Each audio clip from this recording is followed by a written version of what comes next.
morning! Monday na Monday. May 11. 11 tayo ngayon, Beb, no? So tara, samahan niyo muna ako. And magandang araw sa inyong lahat dyan. Samahan niyo muna ako at bibili tayo ng ingredients na gagamitin natin sa ating luto mamaya. Kasi meron tayong gagayahin. And gusto ko din i-share sa inyo. Kaya tara, punta muna tayo sa tavern na binibilhan ko ng mga ingredients dito para sa baking. Let's go. Okay, dito ako bumibili ng ano, guys, mga ingredients for our baking. 11 nila dito mga ano, guys, mga ubi powder. Dito din bumibili si Moments by Jana ng butter na mamahalin talaga para sa kanyang torta. Thank you. Dito talaga ako bumibili. Kasi dito sa aming probinsya, ito lang yung bake taverns ba, mga hindi natin mahahanap basta-basta sa merkado. So, dito din siya, oh, ayan. Dito din siya bumibili si Jana. Yun yung para sa torta niya ng mga butter na mamahalin. Dito muna tayo sa merkado kasi meron tayong bibilhin. Tapos bili kami ni Mark ng, dito na tayo bili kay Kuya para may kita naman si Kuya.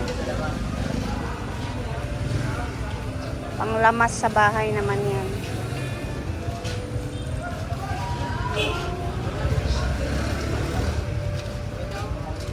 Tapos bili ako ng all-purpose flour, 1/2. Naubusan kasi ako, guys. Uy, rapid ya. Bos, rapid. All-purpose flour.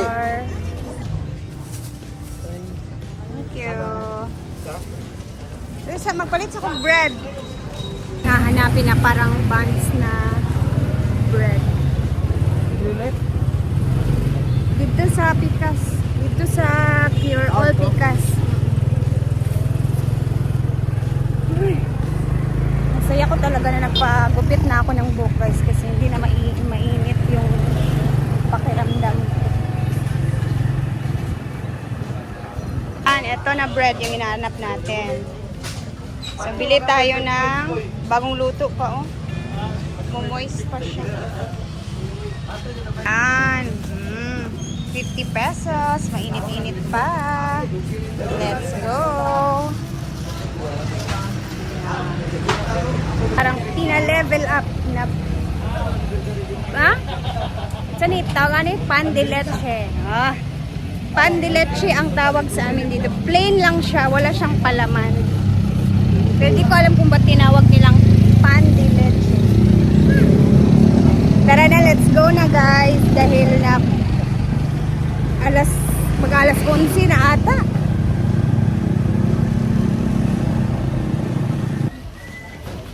So guys, lumayan ako dito kina Auntie Sita kasi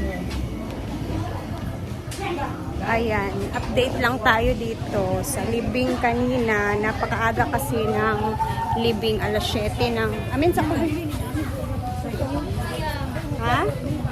Ayun na, amang kampo. Sa iyo, manday kayo ang lubong kanina.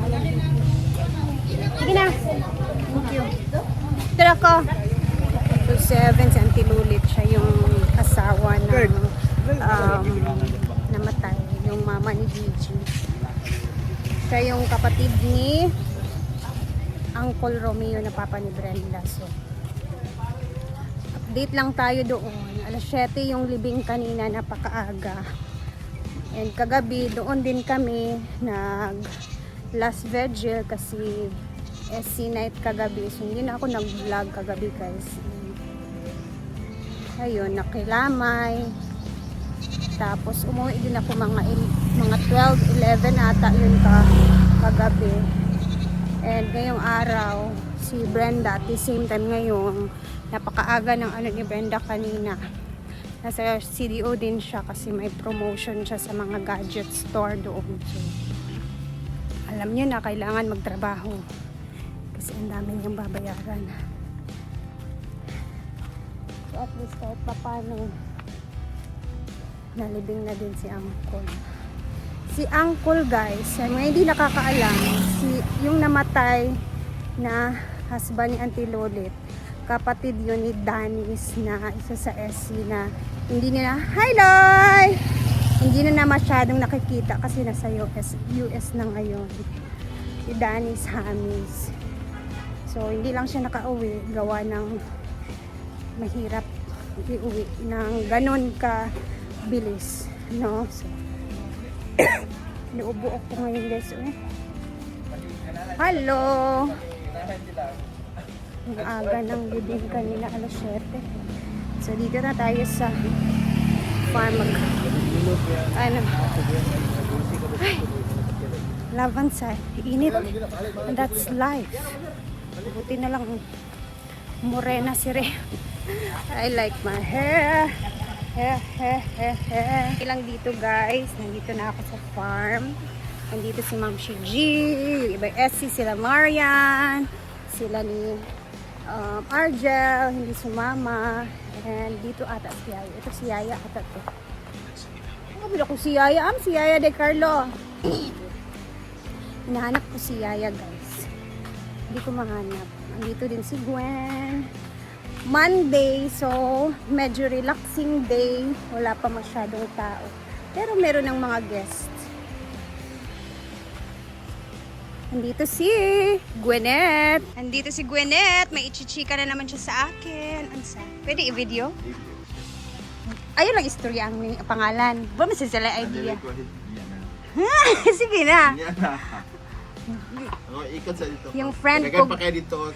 guys, yung friend ko, kinikilig pa rin siya until now.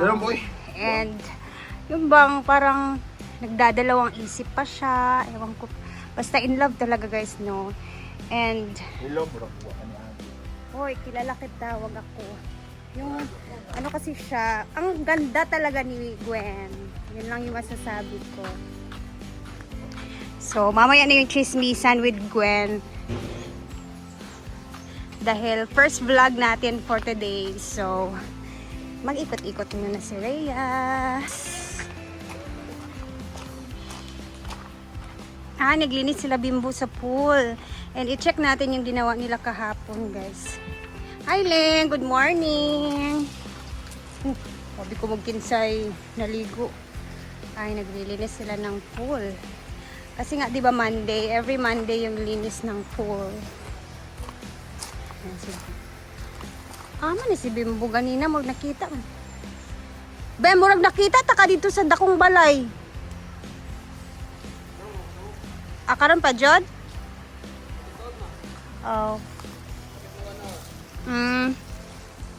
Parang nakita ko kasi siya dun sa kabilang bahay. Ito na pala yung ginawa nila ang call kahapon na winilding nila. Nilagyan nila na yan ng paa. Ay, paa ba? Ano ba yung? Ay, yun. Oo. Para hindi siya mag-level siya ba? So, for the meantime, ito muna yung nilagay nila para hindi siya mabasa sa ulan. Ayan. Chilingling. Cleaning.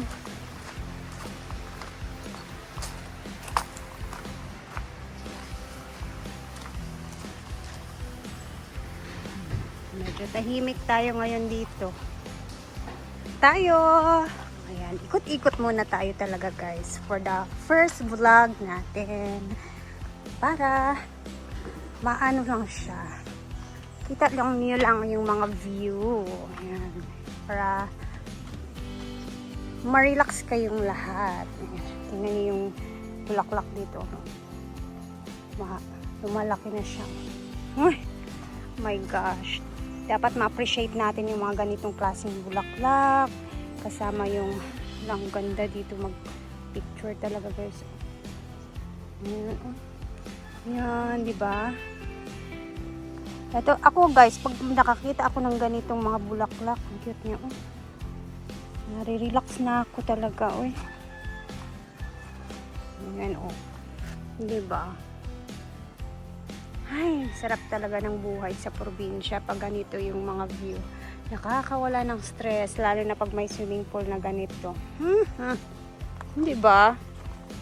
Simpleng bagay, simpleng tanawin, pero Relaxing na relaxing. Cute. Sumasayaw sila sa hangin. Iba pa din talaga. Alam nyo, yung bahay na yan, gusto ko talaga ng bahay na yan. Walang nakatira dyan, pero caretaker lang meron. Kasi parang nasa abroad yung may-ari niyan. So, ang ganda niyang bahay na yan, guys. Sa totoo lang, probinsya talaga yung kanyang itsura. May mga bulaklak. Sana meron tayong ganyan soon. After ng ating bahay na papagawa, mag-ipon talaga ako. Ayan o, cute. Mag-iipon ako talaga, manifesting, para meron akong ganyan na klaseng bahay na simple lang. Tapos, kumbaga kung stress ako dun sa sentro, dyan ako pupunta. Tapos, magre-relax ako. Magluluto sa kitchen, nakahoy. Yes. Diba? Ayan, meron na tayong mga bisita na dumarating.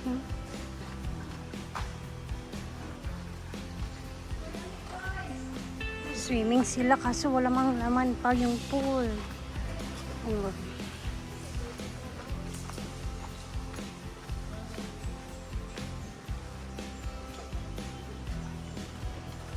Kailangan natin pulutin yung mga ganyan kasi wala tayong magawa. Balikan ko muna yung chismis ni Gwen na gustong sabihin sa akin. Yeah. Guys, mag-chismisan muna kami ni Gwen and mamaya is mag-upload tayo. Mag-upload ako ulit kasi meron akong i-share sa inyo na mas pinasarap na bread. So mamaya Tayong dalawa ha. Pwede. Mamaya mag-upload tayo ulit. And thank you for always watching. Mag-ingat tayong lahat. Huwag kalimutang minom ng tubig dahil sobrang init ng panahon ngayon. Bye muna guys. God bless and thank you for always watching.